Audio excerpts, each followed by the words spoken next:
অসম গণ পৰিষদ দলৰ ৰঙানদী সমষ্টিৰ সমষ্টি কমিটি, যুৱ পৰিষদ, মহিলা পৰিষদ, সংখ্যালঘু পৰিষদ আৰু গোৰ্খা পৰিষদৰ সমিতি গঠন। সমাগত বিধানসভা নিৰ্বাচন তাৰ প্ৰাক্ষণতে দেখিবলৈ পোৱা গৈছে ৰাজনৈতিক দলসমূহৰ নিৰ্বাচনী কুচকাৱাজ। নৱগঠিত ৰঙানদী সমষ্টিৰ নিৰ্বাচনী বতাহ এইবাৰ ৰাইজৰ গাত বাৰুকৈ লগা পৰিলক্ষিত হৈছে। কি এজিপি, কি বিজেপি, কি কংগ্ৰেছ, কি RUC, কি AIUDF সকলো দলেই নিজৰ দলৰ ভেটি শক্তিশালী কৰিবৰ বাবে ৰঙানদী সমষ্টিত আকাশ বতাহ কঁপাই তোলা পৰিলক্ষিত হৈছে। ৰঙানদী সমষ্টিত অসম গণ পৰিষদ দলত দৈনিক শ শ ৰাইজে যোগদান কৰা পৰিলক্ষিত হৈছে। অগপ দলটো শক্তিশালী কৰাৰ উদ্দেশ্য আগত ৰাখি সকলো কৰ্মীয়ে অতি উদ্যমেৰে আগবঢ়া দেখিবলৈ পোৱা গৈছে। দলীয় কৰ্মীসকলে জানিব দিয়া মতে মুঠৰ ওপৰত ২৬ৰ নিৰ্বাচনত অতি শক্তিশালী ৰূপত আগবাঢ়িব অসম গণ পৰিষদ দল। যোৱা নিশা ৰঙানদী সমষ্টিৰ মুখ্য কাৰ্যালয়ত এখনি সভা অনুষ্ঠিত হৈ যায়। উক্ত সভাত সমষ্টি কমিটিসমূহ গঠন কৰে। ধনেশ্বৰ হাজৰিকাক সভাপতি, জয়ন্ত সেনাপতি কাৰ্যকৰী সভাপতি, মিণ্টু বৰা আৰু ৰাকেশ বৰাক যুটীয়া সম্পাদক হিচাপে লৈ এখন পূৰ্ণাংগ ৰঙানদী সমষ্টিৰ সমিতি গঠন কৰা হয়। সমষ্টি কমিটিৰ মহিলা পৰিষদৰ সভানেত্ৰী শান্তি তাঁতী ৰয়, সম্পাদিকা মমী শইকীয়া আৰু মমী ভূঞাক যুটীয়া হিচাপে লৈ মহিলা পৰিষদখন গঠন কৰে।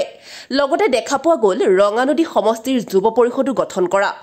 যুৱ পৰিষদৰ সভাপতিৰ দায়িত্ব অঞ্জল শইকীয়াক অৰ্পণ কৰাৰ লগতে কাৰ্যকৰী সভাপতি নিতুল পাল, যুটীয়া সম্পাদক হিচাপে দিগন্ত বৰা আৰু মনোজ গগৈক লৈ এখন শক্তিশালী যুৱ পৰিষদ গঠন কৰে। ইয়াৰ সমান্তৰালভাৱে সংখ্যালঘু পৰিষদৰ সভাপতিৰ দায়িত্ব ইমান আলীক অৰ্পণ কৰে। সংখ্যালঘু পৰিষদখনো গঠন কৰাৰ লগতে গোৰ্খা পৰিষদো গঠন কৰা হয় বুলি জানিব দিয়ে। ৰঙানদী সমষ্টিৰ সমাজসেৱক তথা অসম গণ পৰিষদ দলৰ কেন্দ্ৰীয় সমিতিৰ বিত্ত সম্পাদক জয়ন্ত খাউণ্ডৰ উপস্থিতিত আৰু অসম গণ পৰিষদ দলৰ লখিমপুৰ জিলা সমিতিৰ সভাপতি দীপক বৰদলৈৰ সভাপতিত্বত আৰু দলীয় নপুৰণি কৰ্মীসকলৰ উপস্থিতিত সমিতিসমূহ গঠন কৰা হয় বুলি অগপ দলটোৰ সক্ৰিয় কৰ্মী ললিত দেউৰী আৰু বুদ্ধিৰাম দেউৰীয়ে জানিবলৈ দিয়ে। News desk report, Ranganadi live. আজি অসম গণ পৰিষদৰ ৰঙানদী সমষ্টিত অসম যুৱ পৰিষদ, অসম গণ পৰিষদৰ মূল সমিতিৰ লগতে অসম মহিলা পৰিষদৰ লগতে ভাতৃ ভগ্নী সংগঠনৰ প্ৰতিটো চেলৰ আমাৰ সমিতিসমূহ সম্পূৰ্ণৰূপে গঠন কৰা হৈছে। আৰু মই অসম যুৱ পৰিষদৰ সাধাৰণ সম্পাদক যুৱ পৰিষদৰ। আজি আমি এটা কথাই ক'ব বিচাৰিছোঁ যে অসম গণ পৰিষদ হৈছে ৰঙানদী সমষ্টিৰ কাৰণে এটা প্ৰাণ। গতিকে অসম গণ পৰিষদে ভৱিষ্যত দিনত অসমত এদিন আপোনাৰ ৰাজত্ব কৰিব। ৰঙানদী সমষ্টিটোত জয়ন্ত খাউণ্ড ডাঙৰীয়াক আমি যিকোনো প্ৰকাৰে আমি এই সমষ্টিৰ পৰা নিৰ্বাচিত কৰি পঠাম। আৰু আমি যুৱ পৰিষদে পণ লৈছোঁ যে যিকোনো প্ৰকাৰে ৰঙানদী সমষ্টিত জয়ন্ত খাউণ্ড ডাঙৰীয়া এবাৰ বিধায়ক ৰূপে নিৰ্বাচিত হৈ যাব।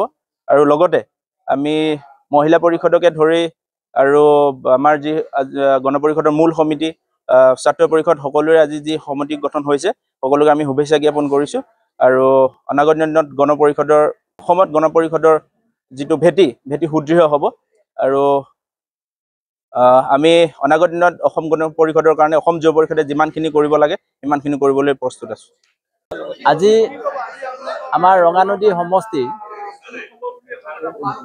সমষ্টি কমিটি আজি পতা হ'ল আৰু এই সভাজনকে আজি ৰঙানদী সমষ্টিৰ দায়িত্ব অৰ্পণ কৰিছে সভাপতি হিচাপে। আৰু অনাগত দিনত এই দলৰ প্ৰতি আমি কাম কৰি যাম।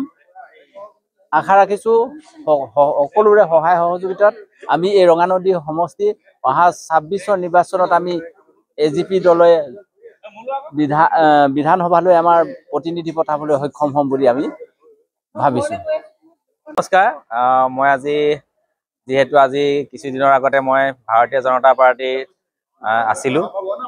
ভাৰতীয় জনতা পাৰ্টী পদত্যাগ কৰি মই অসম গণ পৰিষদ দলত যোগদান কৰিলোঁ আৰু অসম গণ পৰিষদ দলৰ হৈ কাম কৰি যাম বুলি মই আগবাঢ়ি আহিছোঁ।